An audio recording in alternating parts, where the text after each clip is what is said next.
Imagine standing before a mechanical titan, a bipedal nightmare that towers over the trees, its single glowing eye scanning the forest with a lethal red beam. In a heartbeat, the silence of the woods is shattered by a pulse of energy that turns stone to glass and soldiers to ash, leaving no room for error and no time to scream. The blistering heat of the Middle Eastern desert shimmers over the horizon, distorting the world into a haze of sand and sky.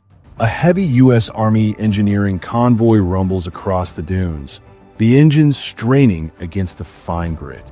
Jack, a seasoned sergeant with a thick beard and eyes hardened by years of service, sits in the lead vehicle. He spots a stalled armored transport 300 meters ahead, smoke curling from its hood. With a frustrated sigh, he grabs his heavy toolbox and hops down into the baking sun. As he nears the vehicle, he starts cursing at the driver, but a massive man in combat gear steps around the front of the truck, a wide grin breaking through the dust on his face. "Follow me, you moron," the soldier shouts, laughing. Jack freezes, then a rare smile breaks his stern expression. It's his younger brother, Tommy. The two haven't seen each other in 2 years, separated by different units and different worlds. Tommy is full of energy, bragging about his recent application for the elite Army Rangers. He's a rising star, and he wants his big brother right there beside him. Jack shakes his head, looking at his own hands. He's 34 now, his joints ache, and he feels like his time for elite special ops has passed. But Tommy won't take no for an answer, his eyes shining with a mix of hero worship and genuine excitement. Looking at that face, Jack can't say no. He promises to join him, but the promise is cut short by a sound like the sky itself tearing open. A high-pitched whistle is the only warning before a massive explosion flips Jack's world upside down. He's thrown through the air, hitting the sand hard as a shockwave ripples through his body. When he opens his eyes, his ears are ringing with a deafening hum. He tries to move, but a jagged piece of shrapnel is buried deep in his knee. Through the smoke and fire, he looks toward Tommy's transport. It's gone. In its place is a charred skeleton of metal and a field of debris. Jack drags himself through the dirt, his voice failing him as he realizes he's the only one left moving. 2 years later, Jack sits on a transport bus, staring blankly at the passing trees. The nightmare still haunts his every waking hour, but he has a debt to pay. He's at the gates of the Ranger training facility, ready to fulfill the pact he made with the ghost. The air at the base is thick with tension. Men line up in long rows, stripped of their names and given numbers. Jack is just a face in the crowd until he reaches the processing desk. The officer looks at his file, then at the graying hair at Jack's temples. He's the oldest candidate there, and his record is legendary. A Silver Star recipient from the 3rd Brigade, the Death Division. The officer offers him a leadership role right off the bat, but Jack's voice is cold and flat. "Just give me a number," he says. The stamp hits the paper, number 81. The gates slam shut, and the true ordeal begins. The first sergeant stands before the fresh recruits, pointing to a single white line painted across the far end of the parade ground. 8 weeks, he barks. Only those who survive the meat grinder get to cross that line. The training is a brutal symphony of pain. They crawl through freezing mud pits under barbed wire, hold their breath in darkened tanks until their lungs scream, and run for miles under heavy rucksacks. Through it all, number 81 is a ghost in the machine. He is faster, stronger, and more disciplined than men 10 years his junior. When he finishes a 20-mile trek, he doesn't pant. He just stands there, waiting point 57. "Where's the rest of your squad?" "Candidate," the sergeant demands. "Behind me, Sergeant," Jack replies, his eyes fixed on the horizon. He eats alone. He sleeps with one eye open. He is a man who has replaced his soul with a mission. During a live-fire exercise, the instructor asks the men about their combat experience. One mentions a tour in Afghanistan. Another talks about border security. When he reaches Jack, the air gets thin. "Spartan, 3rd Brigade, Death Division," Jack says. The range goes silent. Everyone knows the story of the Spartan unit. the squad that was wiped out in a desert ambush, leaving only one survivor. The instructor stares into Jack's hollow eyes for a long moment, then simply turns away. As the final week of training approaches, the world outside begins to change. In the mess hall, the television flickers with grainy footage of an unidentified object entering the atmosphere, a streak of fire heading toward the mountains. But Jack doesn't care about the news. He only cares about the next task. During the final underwater endurance test, Jack sinks to the bottom of the pool, weighted down by gear. As the seconds turn into minutes, the other recruits surface, gasping for air. Jack stays down. In the silence of the water, he sees Tommy. He sees the desert. He sees the base lights fading. He's ready to let go, to join his brother in the dark. Suddenly, a pair of arms plunges into the water and hauls him to the surface. He coughs up a lungful of chlorine, his heart hammering against his ribs. The general calls him into the office later that day. They know about his trauma. They see that he refuses to bond with his team. "We don't want a lone wolf in the Rangers, Jack," the general says, sliding a voluntary withdrawal form across the desk. "You've done enough. Sign this, and you can walk away with your pride." Jack looks at the pen, then at the general. He doesn't sign. He can't. The final test is the Death March, a grueling multi-day simulation. Deep in the heart of the Rocky Mountains. The mission is simple. Find a crashed experimental aircraft in the wilderness and neutralize it. To Jack's surprise, the sergeant names him the squad leader. It's a setup, a final attempt to see if this broken machine can actually lead men. Black Hawk helicopters drop the squad on a jagged ridgeline as night falls. Jack moves with clinical precision, navigating the dense forest and treacherous terrain. His team wants to rest, to complain, but he pushes them harder. At dawn, they reach the target area, a riverbank where a sleek, strangely shaped craft lies partially submerged. It doesn't look like any jet Jack has ever seen. The metal is iridescent, pulsing with a faint, rhythmic hum. The coordinates are off by 500 meters, the comms officer whispers, shaking his head. In the radio, it's just static, some kind of weird feedback. Jack feels a chill crawl up his spine. He splits the squad, sending one half to set the charges while he takes the second group to high ground. As he scans the tree-line, he catches a glint of light deep in the forest. Leaving his second in command, a sharp soldier known as Number 7, he ventures into the woods alone. They're hidden under layers of pine needles and broken branches. He finds it, the real target. It's a crashed U.S. fighter jet, its pilot still inside, long dead. Before he can yell a warning, a massive explosion rocks the riverbank. The demolition team has blown the alien craft. But as the smoke clears, the squad watches in horror. The craft isn't damaged. It's unfolding. With a sound like grinding tectonic plates, a massive mechanical entity rises from the river. It stands on two powerful hydraulic legs, its body sleek and lethal. A horizontal blue light sweeps out from its head, scanning the terrain with terrifying speed. It passes over the soldiers, the light turning from a calm blue to a violent blood red. "Run!" Jack screams, but it's too late. A pulse of energy erupts from the machine. The first soldier in its line of sight doesn't even have time to scream. He simply disintegrates into a cloud of red mist. The forest turns into a slaughterhouse. The squad scrambles for the cliffs, but the machine is relentless. It fires a series of metallic spheres into the air that explode mid-flight, raining shrapnel and fire down on the retreating men. Jack is blown off a ledge, tumbling down a steep, rocky slope. He hits the ground hard, his fingers snapping with a sickening pop. For a second, he's back in the desert, smelling the burning rubber and the copper of blood.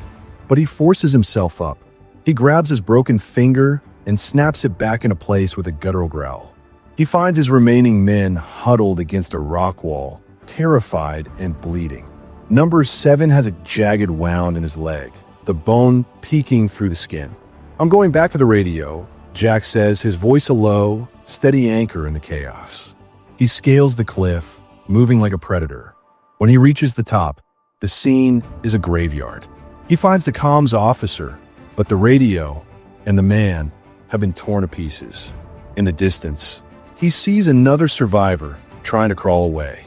The machine stalks toward the man, its red eye pulsing. It scans him, pauses for a fraction of a second, and then fires a single, devastating shot. The machine then lowers its head, scanning the dirt, following the footprints of the man who escaped. Jack slides back down to his team. "It's hunting us," he says. "We move." Now, he leads them through a narrow gorge, using ropes to swing the wounded down the sheer drops.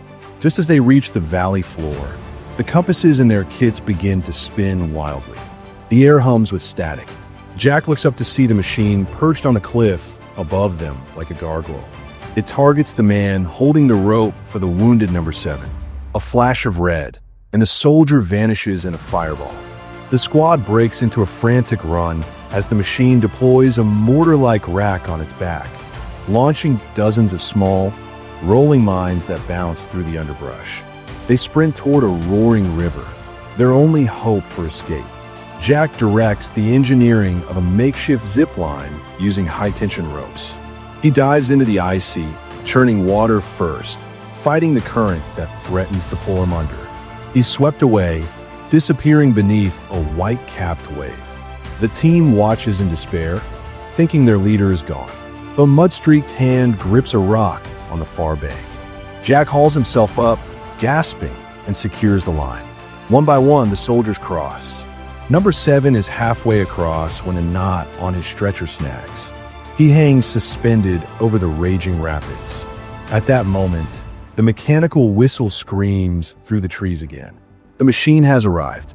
The red laser sweeps the water. Jack watches as his teammates are forced to drop into the river to avoid the incoming fire. He stays on the bank, his foot caught in the tangled rope. The machine stalks toward him, its massive steel foot hovering over his chest, ready to crush him into the mud. At the very last millisecond, Jack unsheathes his combat knife and saws through the rope, rolling away as the ground shudders under the machine's weight. He plunges into the water, letting the rapids carry him over a towering waterfall. He wakes up on a sandbar, his lungs burning. His team pulls him from shallows. They're broken, exhausted, and losing hope. They march through the night until they find a tripwire, a signal flare set up by the training instructors. They think they've reached safety, but when they crest the final hill, the base is a blackened ruin. The tents are melted, and the instructors are nothing more than charred statues. The machine didn't follow them. It jumped ahead, intercepting the rescue point. Under a pile of debris, they find one survivor, their lead instructor, his body covered in horrific burns. He grips Jack's hand, gasping his final breath before going still. The squad collapses. One soldier stands up, screaming at Jack, calling him a cold-hearted freak. "You're just a machine," he yells. "You didn't care about your brother then, and you don't care about us now." The silence that follows is heavy. Jack stands there, the rain washing the mud from his face. For the first time in 2 years, the wall cracks. He talks about the desert. He talks about the guilt of not being able to carry Tommy back. He tells them he isn't a machine. He's just a man who refuses to fail again. The squad looks at him, seeing the human beneath the soldier. They stop being a group of recruits and become a unit. "We have a Marauder APC in the motor pool," Jack says, pointing to a flipped armored vehicle. "If we work together, we can get it upright." They use every ounce of strength, using levers and winches to right the massive vehicle. As they scramble to gather supplies, a flare hissed into the sky. The machine is back. A soldier runs for a crate of ammunition, but the red light finds him first. He's cut down in mid-stride. The female driver slams the APC into gear, the tires screaming as they roar out of the ruins. The machine gives chase, its metallic strides covering ground with terrifying ease. The soldiers fire the APC's heavy machine gun, but the bullets spark harmlessly off the alien alloy. The machine stops, its chest plates sliding open to reveal a glowing blue core. It's charging a massive energy beam. "Brace!" Jack yells. The beam lances out, shearing through the APC's armor like a hot knife through wax. Jack grabs a grenade launcher, leaning out the hatch. He fires, but the blast barely staggers the Titan. It prepares another shot. Thinking fast, Jack aims the launcher at the canyon walls above them. The explosion triggers a massive rock slide, burying the machine under tons of granite. The APC is caught in the fringe of the slide, flipping over and skidding into a ravine. Jack crawls from the wreckage. He's the only one who can still stand. He looks up and sees the machine isn't dead. Its lower half is pinned, but the torso has detached, crawling up the slope. It reaches the summit and begins firing a series of light pulses into the sky. A beacon. Jack looks back and finds number 7 alive in the dirt. He refuses to leave him. He hoists the man onto his back, his muscles screaming, and begins to climb. He sees a nearby mining facility on a high ridge, a maze of conveyor belts and heavy machinery. He hides the wounded soldier and enters the facility alone. He sets a trap. He fires a flare, drawing the machine's attention. It stalks into the quarry, its cooling vents huffing steam. As it enters the center of the yard, Jack triggers a series of demo charges. The ground gives way, and the machine plunges into a pit. Before it can recover, Jack roars out of a warehouse driving a massive industrial front loader. He slams the bucket into the machine, pinning it against a rock wall. The machine's core begins to glow a violent red. It's overheating. Jack sees the conveyor belt above it, loaded with tons of wet gravel. He hits the switch. A deluge of stone pours down, clogging the machine's cooling vents. The mechanical beast shudders, its internal alarms shrieking. It tries to fire its main cannon, but the barrel is choked with debris. Jack floors the accelerator, pushing the loader to its limit, keeping the Titan pinned as the heat inside the alien craft reaches critical mass. It wasn't just one, Jack, a general says. The screen shows cities across the globe under fire. The asteroid from the news had broken into thousands of pods, each containing a war machine. And the satellite feed shows something worse. A massive fleet of ships is currently crossing the orbit of the moon. The invasion has begun. Jack stands tall, his eyes no longer hollow, but filled with a new, fierce purpose. He is no longer just number 81. He is a ranger, and he has a world to save. He is assigned to lead the global shield, the first line of defense against the coming storm. As he prepares to board a transport to the front lines, he looks at the horizon, ready for the long war ahead. If you enjoyed this story, consider subscribing for more movie explanations.